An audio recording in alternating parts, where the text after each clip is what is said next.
Yeah. But for instance, like, okay, the female I have from you, you want me to keep the percentage high as possible when breeding her.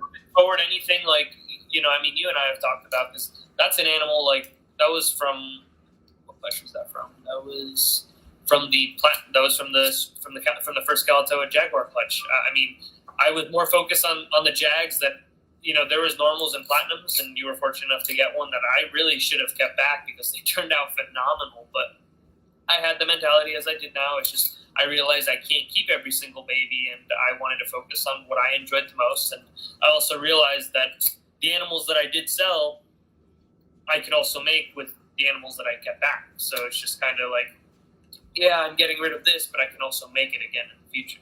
As we're just being greedy and keeping everything, sometimes it just, you can only do it for so long. I mean, that's my personal opinion, because you're eventually just going to run out of space, and there's always no. Not Marino. I mean, like I said, one thing that we were kind of talking about, if I could have gone back, this was another thing that I didn't really get to mention. If I could go back with what I know now, and what would I keep as far as just like to fit my lifestyle, right now, I would definitely keep more arboreal animals. It's just they're easier. It's not the easiest. Like when I used to be able to go on vacations for a month when I was keeping just strictly monitor lizards, because it was way easier to find people to take care of the lizards because there was a lot less people afraid of them. There's a few people that I trust that I would allow here alone to take care of 80 plus reticulated pythons. Yeah. That's just asking for something negative to come from. I mean, if you don't know what you're doing with these animals, even at the smaller sizes, they can still hurt you. I mean, they may not. Oh, yeah, bro. It's definitely something that it's like you can't, take it lightly. And something that it's the price I pay for keeping the animals that I have, but I wouldn't have it any other way. Obviously, no one held the gun to my head telling me I had to keep all these snakes. It sucks that I don't get to go on a vacation as long as I want to, but yeah, that's what you signed up for. I live the life that I want to live, and in a way, it's its own vacation. Like it's my own vacation inside of trying to get away to another vacation. I remember when this fool barely turned 21 years old, and he's like, you want to know what I'm doing on a Friday night while all my friends are out clubbing? He's like, I'm fucking cleaning snake shit. I'm like, damn, this fool. So he didn't care. He sacrificed his whole little early party days.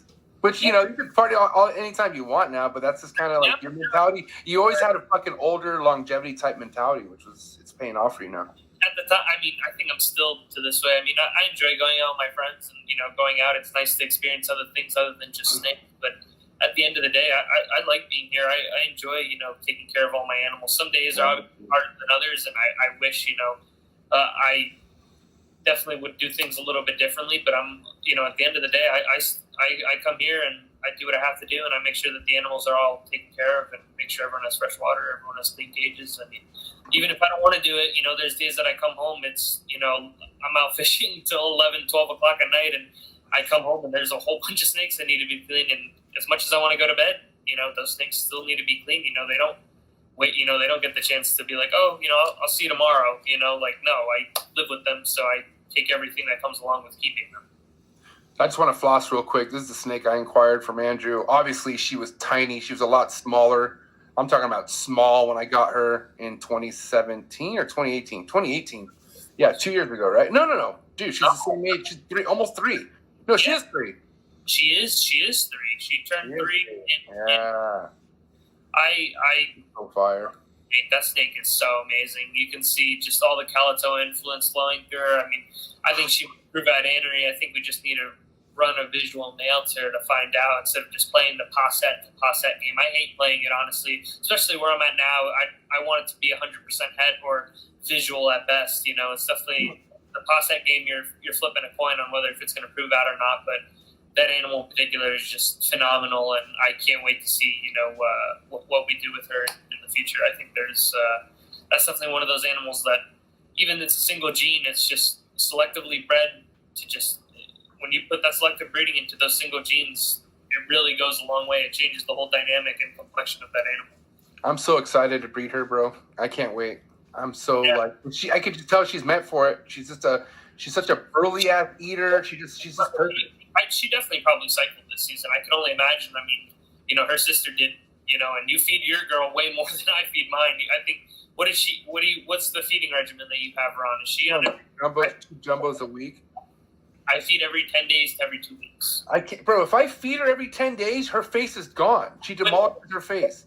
It's weird because I don't keep track of every single one that has a baby from that particular clutch. I'd like to, but not everyone sends me updates. I think you're one of the few people, and I think that's why I think we got along from early on, was because you just appreciated the animal that I had sent you, and it was something that meant so much to you. And anyone that shows that love and appreciation for something that I produce, I remember it, because they're getting the same enjoyment and fulfillment that I got out of keeping those animals. And, for someone else to be able to experience that as well, it's like, listen, I know what you're feeling, and I feel the exact same way.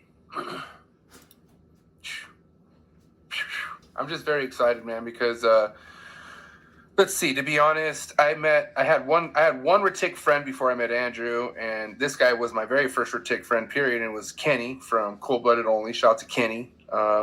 He's killing the gecko game right now. What kind of geckos are they? Do you know? Kenny focuses on gargoyle geckos and crested geckos. Kenny is someone that I've known for a very, very long time. Honestly, I don't mean to cut you off, but I respect this guy so fucking much, and he led me to Andrew. Go ahead, Andrew. Go ahead. Kenny is someone that I met before Facebook, before Instagram, where it was really like a thing. As far as like when I came into the scene, I'm not saying that there never was, because I was just essentially too young to really be focused on that. But when I first started, I can't even remember how old I was when I met Kenny. Maybe 12, 13. I was super young. I used to do when I used to look up animals, it would be on Craigslist, and I think I had just made like my own personal Instagram at the time, and I realized how many people were actually on here that kept reptiles, and it was so fascinating to me. And I remember I was on Craigslist one day, and I stumbled upon an ad for a tegu, and I remember looking at the pictures, and I was like, wait, I follow this guy on Instagram, and I had messaged him, and at the time I was like, hey, I think we know each other from Instagram, and that started a lifelong friendship, just so randomly, just from that little coincidence of just being like, hey, I saw you out on Craigslist and we follow each other on Instagram, started a lifelong friendship, or, that still to this day is, Kenny, I don't talk to him as much as I'd like to. He's a very, very busy guy and has probably the weirdest sleep schedule. He doesn't, sleep much. Yeah. He grinds. He works heavy. Weirdest hours, but I know if I ever need anything, Kenny's a phone call away, and it's someone that I hold near and dear, to me, and someone that I will never forget. No matter where I go, animals. He's someone that I will always appreciate and have a lot of respect for. And if any time I ever I'm getting confused, or I have second thoughts on things, I just need that reassurance. Kenny's one of those people that always just like, hey, even though we haven't talked in a while, it's just like He's always down to talk. Like, he's always there, bro. That's why I love that dude. He's always there to chop it up.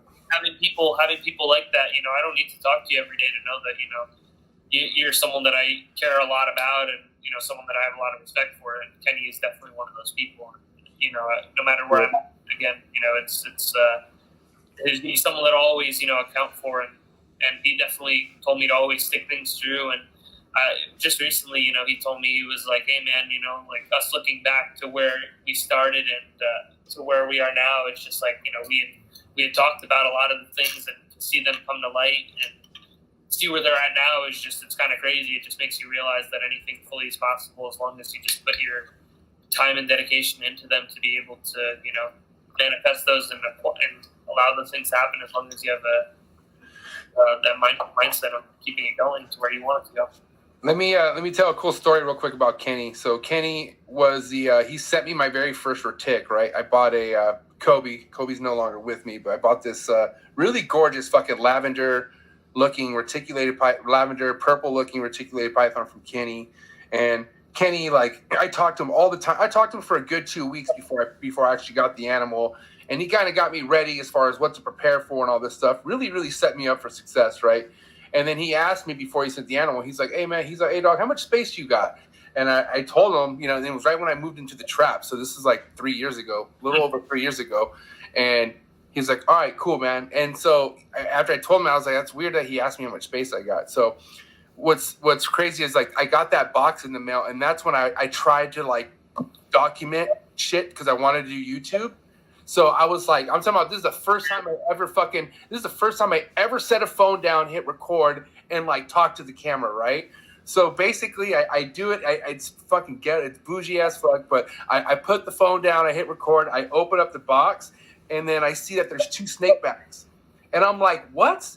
And I fucking lost my mind. And like, that meant a lot to me, bro. Like, and it still does to this day. But he wrote something saying, he's like, I hooked you up. I gave you another female. He's like, I'm gonna take care of you. He knew I wanted to get more ticks. So basically, I got the lavender. But if you would have saw the fucking reaction on my face when I saw a second bag, he sent me the fucking MIA Houdini, the normal double het anthrax purple, who's basically ready to breed. She's fucking phenomenal, bro. And I love this snake so much, bro.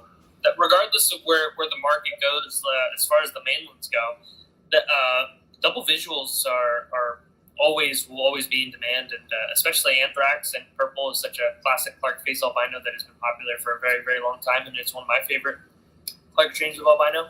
And yeah, dude.